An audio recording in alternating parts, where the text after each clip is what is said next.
Halo guys, balik lagi bersama Bang Teo di sini. Kali ini Bang Teo akan melanjutkan cerita Again the Sky Supreme. Buat kalian yang penasaran, langsung saja ya simak video kali ini. Waktu berlalu seperti anak panah. 2 bulan telah berlalu. Seorang pria parubaya dengan jubah putih dan janggut muncul di kota Dewa Titan yang besar. Di bawah kegelapan, dia menuju ke istana para dewa. Betul sekali, pria jubah putih setengah bayah adalah Tanyun setelah penyamaran.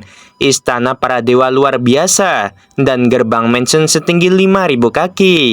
Pada saat ini, 2 titan raksasa ranah dewa surgawi berdiri di kedua sisi gerbang mansion seperti patung batu. Dalam getaran kehampaan, Tanyun muncul dari udara tipis di depan mereka berdua, tergantung di kehampaan 100 kaki. Dan di bawah malam, sepasang mata melintas dengan cahaya merah yang aneh. Dan segera, 2 penjaga raksasa titan tercengang. Katakan, siapa yang terkuat di istana dewa? Suara perintah Tanyun terdengar dari benak mereka. Itu pelayan tua. Keduanya berkata serempak dengan tatapan membosankan. Dia ranah apa? Tanya Tanyun. Dia adalah Raja Dewa tingkat 1. Semburan kekuatan ilahi melonjak keluar dari tubuh Tanyun, menyapu kedua penjaga. Dan dengan 2 suara keras yang tumpul, tubuh mereka meledak hancur sampai mati. Tanyun tiba-tiba melambaikan tangan kanannya dan segera memasang penghalang kedap suara yang menyelimuti seluruh istana. Dalam pikiran Tanyun, pedang pembantai Dewa Hongmeng keluar dari pikirannya dan terbang ke tangan kanannya. Segera Tanyun melangkah ke istana. Pada saat ini, 10 pasukan titan berpatroli di malam hari. Ketika mereka menemukan seorang pria parubaya memasuki mansion dengan niat membunuh, mereka semua berteriak, "Siapa yang datang beraninya menerobos istana dewa kami?" Wajah Tanyun tanpa ekspresi. Saat pergelangan tangannya berputar, 10 sinar cahaya pedang meledak, menghancurkan kekosongan, membawa 10 semburan darah, menusuk dari alis 10 penjaga dan menusuk keluar dari bagian belakang kepala. 10 pasukan yang tingginya 100 kaki jatuh ke genangan darah, dengan jiwa mereka dimusnahkan. Sebuah suara tua tiba-tiba bergema di langit malam. Seorang bajingan ranah Raja Suci tingkat 4 berani menghabisi orang di istanaku. Saat berikutnya, dalam kegelapan malam, seorang laki tua dengan ketinggian 1000 kaki muncul di depan Tanyun dengan beberapa sosok yang berkedip-kedip. Dia menatap Tanyun dari ketinggian, dan pupil matanya yang besar penuh amarah. Orang tua itu adalah kepala pelayan tua ranah Raja Dewa tingkat 1. Segera setelah itu, 8.000 penjaga penuh dipersenjatai dengan tombak ilahi, berkumpul satu demi satu. Pada saat ini, kepala pelayan tua itu benar-benar marah. Tuannya adalah salah satu dari 10 Raja Dewa yang bermartabat dari alam Dewa Hongmeng. Dari zaman kuno hingga sekarang, tidak ada yang berani menyerang. Namun hari ini, dia diprovokasi oleh semut Raja Suci tingkat 4. Bagaimana mungkin dia tidak marah? Tanyun memandang pelayan tua dan berkata dengan acuh tak acuh, "Kalian para titan, kalian telah hidup cukup lama. Kalian ras durhaka, sudah lama mengkhianati Hongmeng Supreme dan memusnahkan klan lainnya." Mendengar itu, kepala pelayan tua itu tersenyum sembrono. "Kamu semut yang tidak tahu ketinggian langit. Kamu adalah sisa bawahan Hongmeng Supreme. Dengarkanlah laki tua ini. Memang ada apa jika klan Titan mengkhianati Hongmeng Supreme?"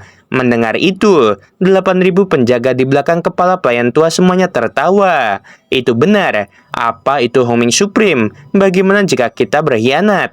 Mungkinkah kamu juga ingin menghabisi kami?" Mendengar itu, wajah Tanyun muram dan menakutkan.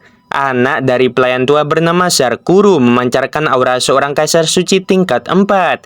Melangkah keluar dari antara para penjaga dan berkata dengan sungguh-sungguh, "Ayah, biarkan anak ini yang menghabisi semut yang otaknya kebanjiran dan datang ke rumah untuk menemukan masalah." Kepala pelayan tua itu menyeringai, "Jangan habisi dia, biarkan dia hidup-hidup dan siksa dia. Lalu tanyakan di mana sisa bawahan Hongmeng Supreme disembunyikan. Dengan cara itu, kita bisa melaporkan berita itu kepada Tuan Tianjun untuk menerima hadiah." Mendengar ini, Sarkuru berkata, "Ayah, kamu benar." Nah, ingatlah untuk mengetuk dengan ringan. Jangan sengaja menginjaknya sampai mati. Kepala pelayan tua itu mendesak secara khusus. Aku mengerti. Sarkuru menjawab dan menatap Tanyun. Apakah kamu akan menyerahkan diri atau kamu ingin aku melakukannya? Sarkuru mengangkat kaki kanannya, menginjak kekosongan dan menginjak kepala Tanyun.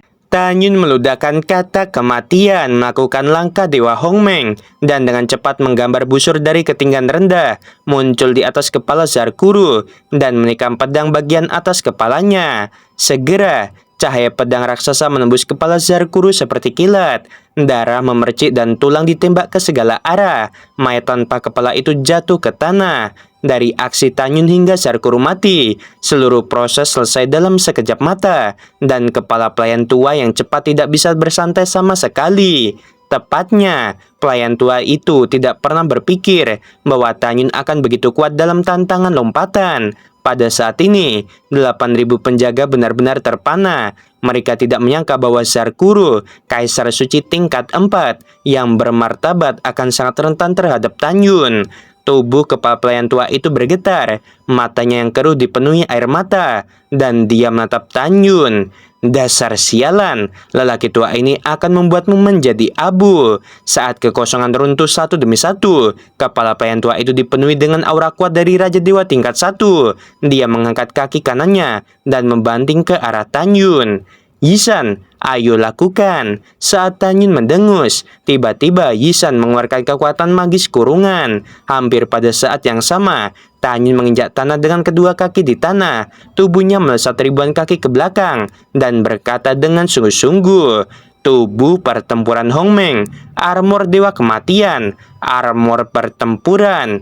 Dalam getaran kehampaan yang hebat, sebuah pemandangan yang membuat semua titan termasuk pelayan tua merasa sangat menakutkan muncul.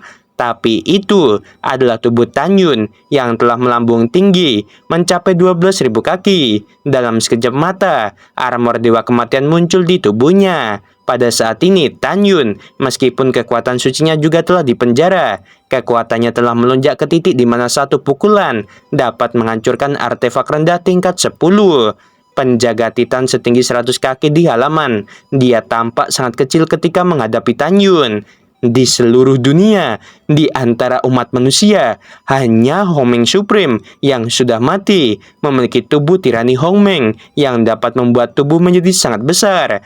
Pelayan tua itu memandang Tanyun dengan ekspresi ngeri. Siapa kamu? Melupakan rasa sakit kehilangan putra kesayangannya dan benar-benar dikejutkan oleh Tanyun yang setinggi 12.000 kaki. Tanyun menatap pelayan tua itu dengan merendahkan, dengan ekspresi acuh tak acuh. Kepala pelayan tua itu tiba-tiba memikirkan sesuatu dan berkata dengan suara gemetar, kamu adalah Hongmeng Supreme. Bukankah kamu mati dalam reinkarnasi dunia? Mata Tanyun tampak tajam. Kamu tidak punya hak untuk tahu. Pergilah ke neraka. Kali ini, situasinya terbalik. Tanyun yang mengangkat kaki kanannya yang besar. Kecepatannya sangat cepat, sehingga pelayan tua ranah Raja Dewa tingkat 1 tidak bisa mengelak. Bahkan jika kamu adalah reinkarnasi dari Hongmeng Supreme, kamu hanya Raja Suci tingkat 4. Orang tua ini tidak takut padamu.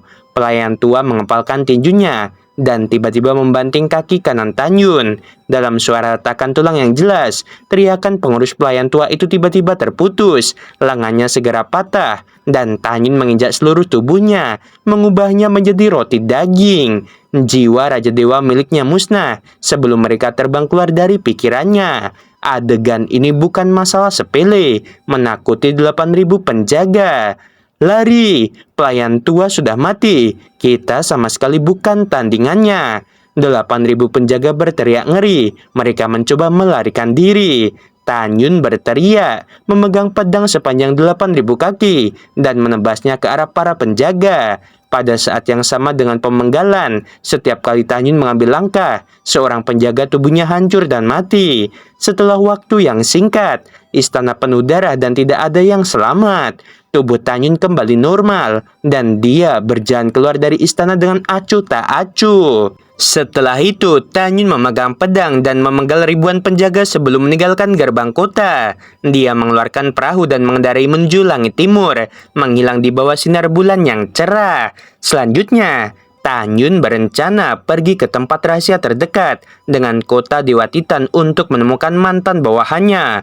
Di masa lalu, ada total 12 klan dewa yang setia kepada Tanyun, yaitu Naga Emas 12 cakar, Naga Iblis 12 cakar, Manhuang, Honghuang, klan Surgawi, klan Peri, klan Roh Ganas, klan Panlong, Singa bermata 3, Raksasa Pangu, Monyet bermata 1, dan Buddha Iblis. Sekarang Tanyun telah menemukan klan Honghuang, Manhuan, klan Peri, dan klan Roh Ganas. Di bawah kepemimpinan 4 patria, keempat klan itu sekarang di tanah rahasia di kedalaman jurang para dewa. Sekarang, Tanyun sedang mencari 8 klan yang tersisa. Bintang-bintang bergerak, dan 2 bulan kemudian, Tanyun yang masih menyamar menaiki perahu di gunung. Gunung ini adalah Gunung Changsan, salah satu dari banyak tempat rahasia yang dibuka Tanyun di masa lalu. Tanyun melepaskan kesadarannya, dan setelah memastikan bahwa tidak ada orang di sekitarnya, lengannya perlahan-lahan menari lintasan misterius dari dadanya. Segera, untaian kekuatan ilahi mengembun menjadi totem di depannya. Tanyun menjentikan jarinya, dan totem itu tiba-tiba terpantul di Gunung Changsan. Tiba-tiba, Gunung Changsan yang tingginya beberapa juta kaki naik ke langit dan ditangguhkan dalam kehampaan. Di bawah Gunung Changsan, sebuah pintu masuk dengan diameter 100.000 kaki terbuka. Tanyun berubah menjadi bayangan, terbang ke pintu masuk, dan muncul di padang rumput yang luas. Tanyun melepaskan kesadarannya secara ekstrim dan menemukan bahwa tidak ada seorang pun di sana. Tanyun menghabiskan 3 hari mencari dengan cermat, tetapi dia tidak dapat menemukan bawahannya. Ada sedikit kekecewaan di mata Tanyun. "Tuan, apakah kamu tidak menemukannya?" Suara indah Yisan terdengar dari benak Tanyun. Tanyun berkata, "Dulu aku membuka banyak tempat rahasia. Jika aku ingin menemukan semua tempat rahasia, itu akan memakan waktu setidaknya 500 tahun dengan kecepatan penerbanganku saat ini. Tuan, jangan khawatir. Bawahan percaya bahwa kamu akan dapat menemukannya," kata Yisan melalui transmisi suara. Tanyun mengangguk, lalu terbang keluar dari tanah padat Changsan dan melanjutkan ke tempat padat lainnya. Waktu berlalu, 1 tahun 2 bulan kemudian, di perbatasan luar alam Dewa Hongmeng, lebih tepatnya di kota militer Titan. Setelah berlutut di Gunung Suci Hongmeng selama 1 tahun penuh, Raja Dewa Titan baru saja kembali ke kota Titan dengan ledakan kemarahan hari ini. Setiap kali dia memikirkan kematian kedua muridnya dan putranya, dia membenci Bai Cheng dan Tanyun sampai ke intinya. Segera setelah Raja Dewa Titan datang keluar istana, seorang penjaga membungkuk dan berkata, "Tuan Raja Dewa, penguasa kota telah berada di sini selama 3 bulan lalu. Dia berkata bahwa dia memiliki sesuatu yang penting untuk menghubungimu. Sekarang penguasa kota Silgrad sedang menunggumu di aula VIP." Mendengar ini, Raja Dewa Titan mengangguk, lalu melangkah ke istana Raja Dewa dan langsung menuju ke aula VIP. Silgrad tidak lain adalah penguasa kota Dewa Titan. Raja Dewa Titan melangkah ke aula VIP, menatap pria parubaya yang tingginya 300 kaki di depannya, dan bertanya, "Mengapa kamu ada di sini?" "Sepupu, ada masalah," Silgrad berkata dengan jujur. "Istana dewa di kota Dewa Titan telah dihancurkan. Pelayan tua dan yang lainnya, mereka semua mati." Mendengar ini, Raja Dewa Titan melebarkan pupilnya yang besar dan berteriak, "Sialan, siapa yang melakukannya?" Silgrad menggelengkan kepalanya dan berkata, "Sepupu, tidak ada berita tentang si pembunuh. Tapi sayang sekali si pembunuh meninggalkan beberapa tulisan di gerbang mansion setelah menghancurkan istana." Silgrad melepaskan kekuatan sucinya saat dia berbicara dan memandatkan gambar memori dari kehampaan. Dalam gambar, di gerbang istana ada tulisan, "Waktu abadi telah berlalu dan kebencian penuh perhatian. Raja Dewa Titan, hari ini aku akan menagih sedikit bunga dulu, dan besok aku akan menghancurkan klan Titanmu." Setelah membacanya, Raja Dewa Titan menggertakkan giginya dan berkata, "Dasar bajingan, ketika Raja Dewa ini menangkapmu, aku akan menghancurkan tubuhmu menjadi 10.000 keping." Pada saat ini, Raja Dewa Titan gemetar karena marah.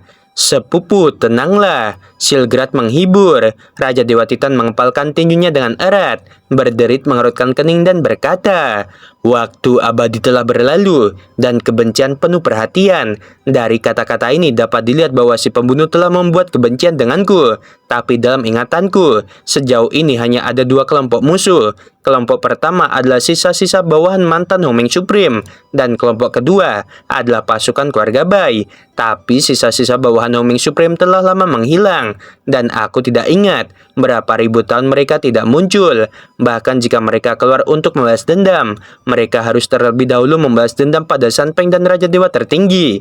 Bagaimana bisa membalas dendam padaku dulu?" Pada titik ini, Raja Dewa Titan tiba-tiba terbangun. Dia menggertakkan giginya dan berkata, "Aku mengerti. Pembunuhnya bukanlah sisa dari bawahan Homing Supreme. Sangat mungkin bahwa Jingyun dan Raja Dewa Bai Cheng. Pelayan tua itu adalah Raja Dewa tingkat 1. Jika dia bisa menyelinap ke istana dan menghabisi orang-orang kepala pelayan tua, kekuatannya pasti di atas Raja Dewa tingkat 1. Memikirkan hal ini, Raja Dewa Titan sangat marah. Apakah Raja Dewa Bai Cheng yang melakukannya atau tidak? Itu adalah fakta bahwa dia menghabisi kedua muridku. Orang tua dasar Bai Cheng, jika kamu ingin membalas dendam pada Raja Dewa ini, aku akan membuatmu membayar harga yang mahal." Setelah itu, Raja Dewa Titan berkata kepada Silgrad, "Aku akan memberimu tugas. Sepupu, tolong katakan. Cari kesempatan untuk menyerang Raja Dewa Bai Cheng dan habisi dia." Oke guys, sampai sini dulu ya ceritanya. Dan sungguh membagongkan. Jangan lupa like dan supportnya ya. Thank you.